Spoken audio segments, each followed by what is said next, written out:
Last week, I almost got scammed trying to buy a Nissan GTR. This week, I almost got scammed trying to buy a Nissan GTR. But this time, it was way worse. From the seller claiming that I broke his car, to him not letting me see the other cars he has for sale, and to even take my money and not wanting to return it. It was a complete nightmare. By the end of this video, you'll see how this dealership tried to flip the blame on me and how I got it all on camera. If you missed the last video, I flew to Texas to buy a Nissan GTR, but when I got there, it was completely boof. The transmission was slipping, the paint was bad. I think I had frame damage, which is not a good car. So I had to keep looking for more GTRs. I ended up finding one in Alabama. It was a 2015 black edition. The seller was asking for 60 grand. I gave him a call, and after a little bit of negotiating, we came to a price of $56,000. But this time, I learned from my previous mistake of the first Nissan GTR. So I FaceTimed the guy to see the car. He showed me the walk around of the car, and it did look good. It looked just like how the pictures, and I asked him, is the car good mechanically? He said, yes, no problems. So I took his word for it, sent a deposit, and booked my flight. But you won't believe what happens next. I now understand why used car dealerships get the worst reputation in society. This is the story of the Alabama GTR and how I almost got scammed twice.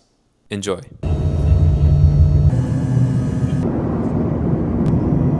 All right, y'all, touchdown Alabama. We're here. Look at it. All right, y'all, just made it to the shop. What are we saying, man? What are we saying? Okay.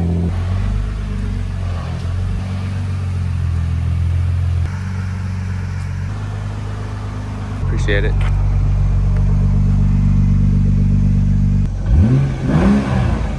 I'm gonna turn it off. I'm gonna pop the hood.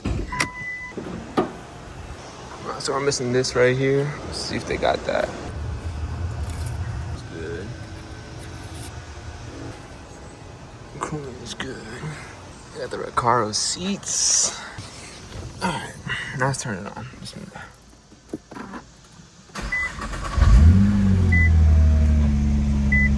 Make sure the AC works. AC works. I don't got no lights on the dash. Plug in my scanner. Make sure that everything is good on that.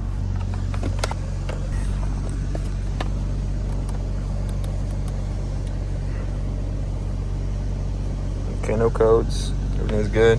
All that's left is go for a test drive. So let's go.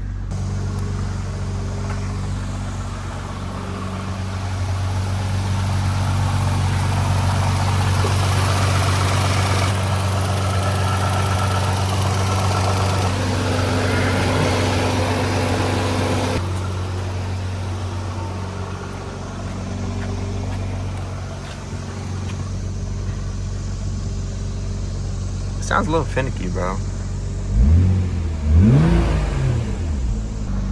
Did y'all hear that? It sounds like a little weird.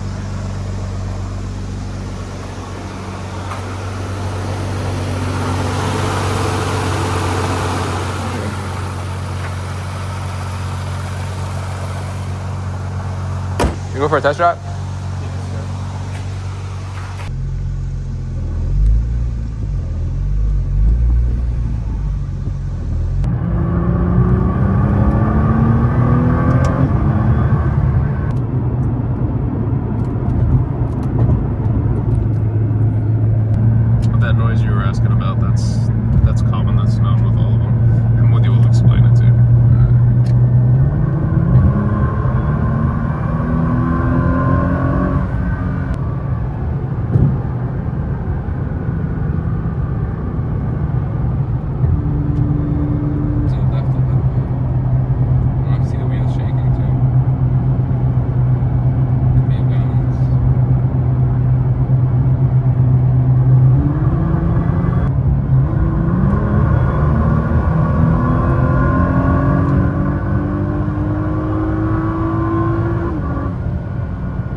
Noise, bro.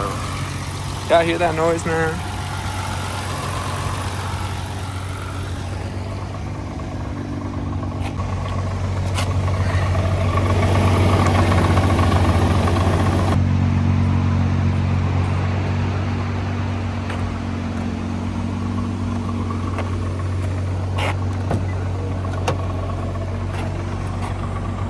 That thing is so loud, bro. Alright, so here's the scoop. So there's that noise that's bothering me too much. So you're on the phone with the GTR shop. So I'm gonna try to take it there, get it inspected. But yeah, I don't know, gang. It ain't looking too hot. So it is what it is, bro. I mean, it's cool though. Not really. Boom, GTR. The thumbnail.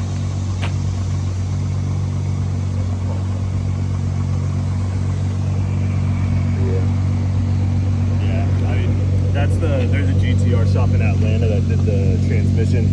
I mean, he's saying what I'm saying, but like I told you, I'm not gonna try to convince you it's nothing. So that's why I was like, it's better to get it looked at so you know. But he said, he was like, you can buy a brand new bell housing. He was like, they're about $1,000. He was like, but the only thing is, after about a year of driving, that noise is gonna come back. He's like, that's just how they are. But so I'd be happy for you to go get it checked out whenever you like. Did he say if I can come?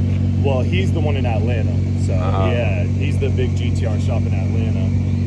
Hallmark, I think, because the last guy that was here like 2 weeks ago, on the spot, he called and went over there, and they did the inspection and everything within an hour. So I don't think they'd have an issue. Yeah, Benson or something. Benson? I'll give him a call for you. All right.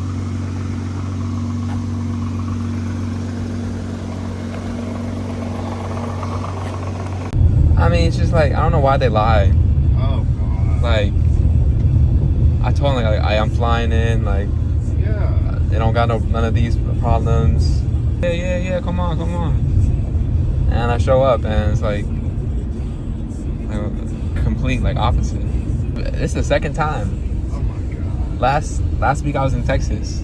If someone told me they were flying to come look at one of my cars, like, to buy it, like, I would make sure that car is perfect. And I would tell them every single thing. It is what it is, though. God has another plan. Things I've wished and like complained about. I look back and think, oh, I'm glad I didn't work out. Thank you. Right. Like Garth Brooks said, sometimes I thank God for unanswered prayers. Like, we're like a little, like, tiny pixel on the big screen. That's right. So we can't see everything. Very tiny. Yeah, you have to look for the good in everything. Yeah. What religion? I'm Muslim. Okay. Yeah. Yeah. Are you Christian? No, I'm religious.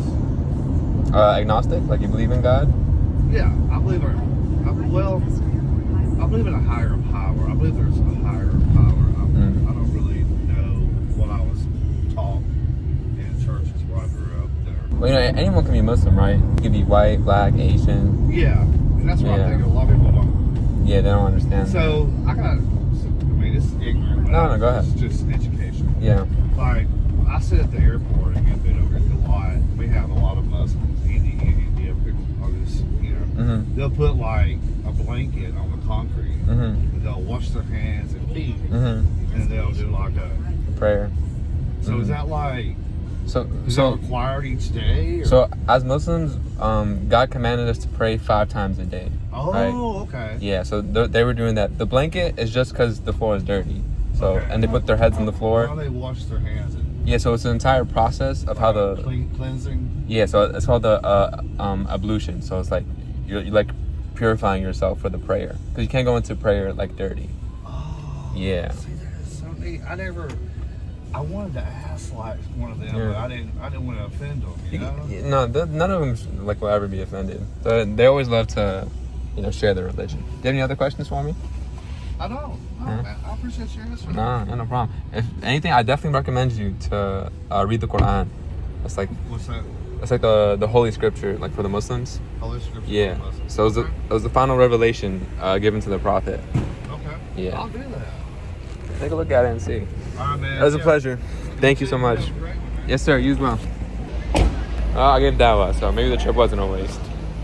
Maybe he becomes Muslim. Maybe that's my ticket to paradise. But it is what it is. No GTR for me. So I'm back at the airport. Gotta check in. All right, y'all. I'm back home at the crib. No GTR again. It is what it is, though. Couple red flags, couple things I'm learning, so I can pass this on to you guys so you guys can learn when you guys go buy, whatever car you guys want to go buy. So first things first, I did FaceTime this guy, right, to see the car, which was good. This is good on me. I FaceTimed him. You know, I looked around the car. I know what I'm expecting when I get there. That was good. Not like the first GTR I looked at. First GTR I looked at, and then FaceTime him and everything. I just booked my flight and went there, expecting honesty from people, but it is what it is. So boom, I learned my lesson there. FaceTimed him, went around the car, looked good, didn't notice anything. Cool. One thing I didn't realize is, like for example, that rattling noise, it took a couple minutes for it to kick in, right? When you first turn on the car, nothing really. After like a couple of minutes or so, the car being on, it turned on, right? So I couldn't find that on the FaceTime because it was quick, really quick FaceTime. You turn on the car real quick, turn it off, and that's it. So I couldn't notice that. So there's that. So next time, FaceTime them for a while so you can really hear what's going on with that car. First red flag I should have realized was we were going back and forth on the phone for a while, like negotiating on price and this and that, like over a series of like a couple of days, right? And then we finally agreed on a price. He's like 56. I was like, okay, bet. I'm gonna come out there, 56. And I was like, you don't mind if I record, right? And I kind of just went like silent, like, I told him like, look, I have a YouTube channel. I tried buying a GTR before. It went silent for a little bit. He was responding quick. And I told him that, everything went silent. That was a red flag. I should have just known from right there, like, okay, like they're hiding something, right? So then I messaged him and I was like, yo, like you changed your mind once you like find out I have a YouTube channel? And he finally gets back to me. He's like, no, like I just don't want you to come here and like, you know, nitpick and you know, this and that. I was like, I'm not gonna nitpick. I mean, as long as the car is good, bro, I'm taking it. Like I don't care about the cosmetic stuff and you know, whatever else, but the car is good, like how you say it is, like no weird noises, nothing wrong with the car, I'm taking it, right? It drives good, I'm taking it. And he's like, okay, yeah, but your offer like ends in 24 hours. Like I'm only gonna give you this price for 24 hours. That was a little weird too. I was like what are you talking about, bro? Like, so after 24 hours it's clearly he just didn't want me to come, right? That's what it was. He knew, he already, like they knew like there's something wrong with that car. So there's that. And boom, I get there, I land, we go see the car, turn it on, sounds normal, back it up. It's been idling for a couple of minutes, that rattling noise starts. At first, like, bro, I'm so serious with y'all. At first, I just tried to ignore it. I was like, yo, Bilal, just ignore it, bro. Like, it's okay. Like, bro, you already flew all the way over here. Bro, this is your second time. Like, you don't want to waste, like, another trip. Like, bro, just ignore it. So at first, I was ignoring it. I didn't bring it up or anything. But then it got louder and louder and louder. It got so loud to a point, like, we're going to test drive. Like we're pulling out, it's just like it's rattling so loud. I'm like, bro, I have to say something. Like bro, like, what's this noise? And he said, yeah, like you know that's normal with GTRs. And right there, I was like, bro, come on, like bro, you really just wasted all my time with this, bro. Cause I know it's not all GTRs. The last GTR I went, wasn't making that noise, right? So I know it's not you know all GTRs. So there's that. We go on a test drive. I mean, the engine and transmission, from what I've seen, was fine. You know, the car drove fine from what I saw. Like it wasn't like clunking like that last GTR, right? So that was good. But just that rattling noise, it kept getting worse and worse and worse. And then we went on the highway. I drove on the highway. The car was pulling to the left and it'd shake at like 80 miles an hour. And you know, maybe they didn't know about that. You know, I'll give them the benefit of the doubt. Maybe they didn't know about that. But like to know that I'm flying all the way over there and I told them I'm gonna drive the car back home. I mean, I don't know. I feel like you should have like checked for that. Like, bro, drive down the highway and see. Like, make sure it's driving straight and like the steering wheel is not shaking. Like, do they expect me to drive that car home, like a rattling tin can and pulling to the left and the steering wheel shaking for 6 hours? I mean, bro, come on. And then the first excuse that they said was like that rattling noise was because, you know, the car's hot. You know, that's it. You know, it just makes that car like when you drive it hard. That was the first excuse that they made. And it was two brothers, right? So keep this in mind, it's two brothers. Only one brother was there, right? The other brother came later, right? So the first brother that showed me the car, the rattling noise was there before we went on a test drive or anything, right? Then the second brother came and he said, yeah, that rattling noise is like, because like you were driving it hard and whatnot. But he didn't know that that rattling noise, we already knew about it before the test drive. So boom, it's, you know, the cover is blown, right? So then he said, yeah, because you're driving hard. I'm like, but bro, like I have footage, like I record everything. Like it was making that noise before we went on a test drive or anything, right? So it can't be because of that. And they went to say, oh wait, no, but it's like all Nissan GTR do that, bro. It's like a common problem. Okay, common problem, fine, no problem. Common problems, that's okay. All cars have common problems. But to say it's normal, like it's supposed to make that noise, and like all GTRs do that, and it's okay, like it's just supposed to rattle like a tin can, and you knew about it, and you knew it was a problem that has to be fixed, and you still didn't tell me, that's where like it bothers me. You knew it was making that rattling tin can sound, right? I guess you just thought I'd come there and like be like, oh, that's okay, whatever, I'll take it. But no way, bro. Like, it's not, the money wise, right? Because we spoke to a GTR shop, and the GTR shop was like, yeah, the part is like $1,000 and you have to drop the transmission and everything. They didn't give us a price for the labor, but I mean, if you're dropping a transmission, it's probably like $1,000 like in labor, because you have to drop the whole transmission out. So it's like $2,000, right?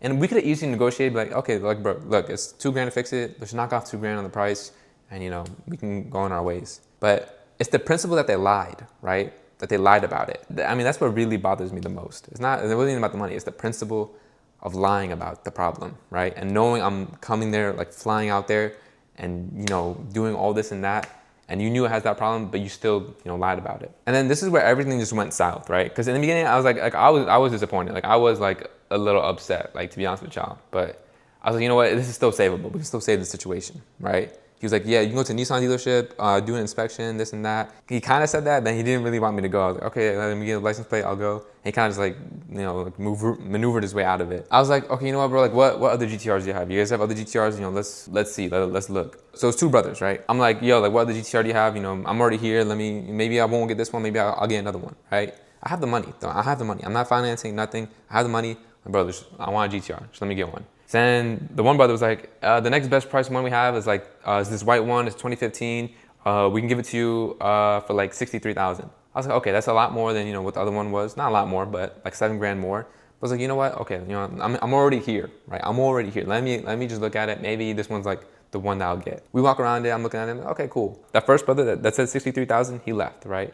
Now I'm with the second brother, right? This is the brother that originally picked me up from the airport. I was like, okay, yeah, I mean, can we check out this one? Let's look at this one. And then this is what completely blew me. This guy said no. I was like, what? What do you mean no? He's like, yeah, no, unless like you're ready to go, then, you know, I can't, I don't want to show you this car. And in my head, like my brain is just like, what did this guy just say? Like, I flew all the way out here, bro, to buy your GTR that you lied about.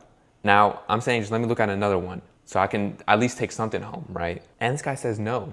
I'm like, bro, what? I'm like, bro, I have the money. Like, it's not, like, don't worry about the price difference. I have the money for it. And he's like, no, like, yeah, you know, unless, like, you're ready to go, which I don't even understand what that meant. Like, I was just so confused and so baffled. I was like, okay, well, I'm not doing any business here. I'm not buying anything from y'all. Because, I mean, what was he hiding with that other one? Maybe he knew we turn it on, it's not making that noise. You can't say all GTRs make that noise. Or maybe he knew that one was just, you know, bad too or whatever. I don't know. I really don't know. But when he said that just turned the whole situation sour. And I was like, okay, yeah. That's when I went, grabbed my book bag from the other GTR, grabbed my sweater, booked my flight, got the Uber going. I was like, okay, yeah. Just waited for the Uber to come and I just left. And it was, I mean, this whole situation was just so crazy. Like, not only did he take a security deposit off me, right? Because I paid him a security deposit to hold the car for me until I get there, right? Not only did he take that, and he wouldn't refund it. He was like, yeah, no, we only send deposits if there's something wrong with the car, like a major problem.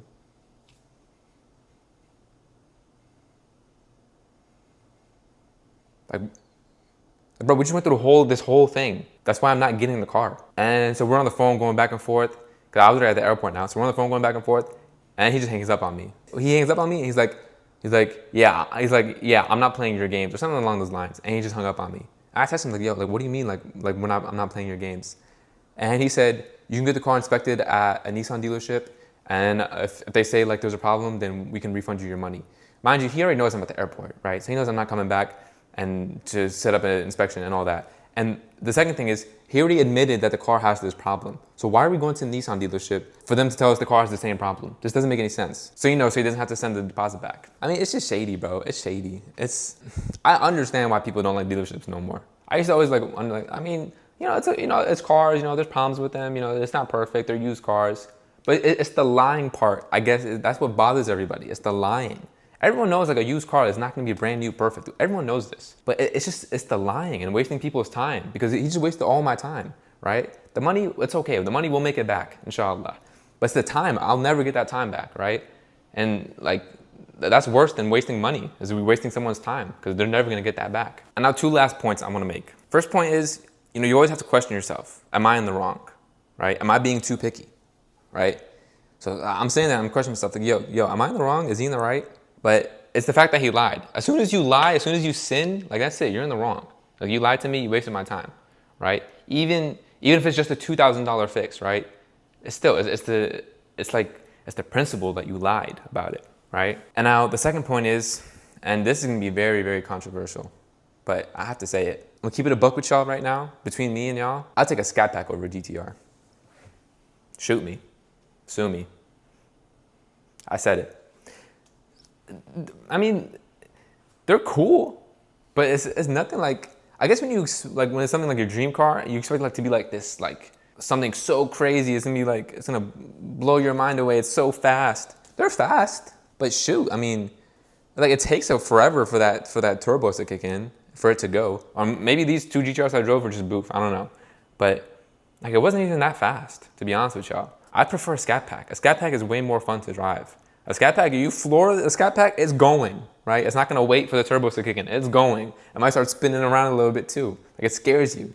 The GTR is just like, okay, you floor it and you wait, and it goes. And it's a heavy car, bro. It's like a boat. The GTR is a heavy car, bro. You're driving it, you feel it's heavy. Like you're taking a corner, like you're like, whoa, like this thing is heavy. They say Challengers are heavy. Shoot, I've driven Challengers. Challengers are heavy, yes. But that GTR is heavy too. To be honest with y'all, between me and y'all, I don't even want a GTR no more.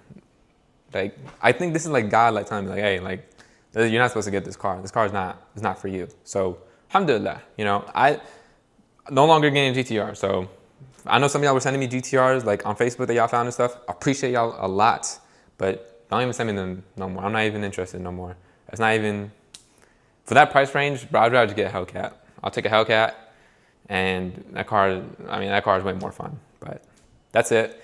Be on the lookout though. I'm still gonna get a super nice car, inshallah. Coming up in the next couple videos, inshallah, you're gonna see I'm gonna get a very nice car. It's gonna be better than a GTR, all right? So stay tuned, and I'll catch y'all in the next video. Peace.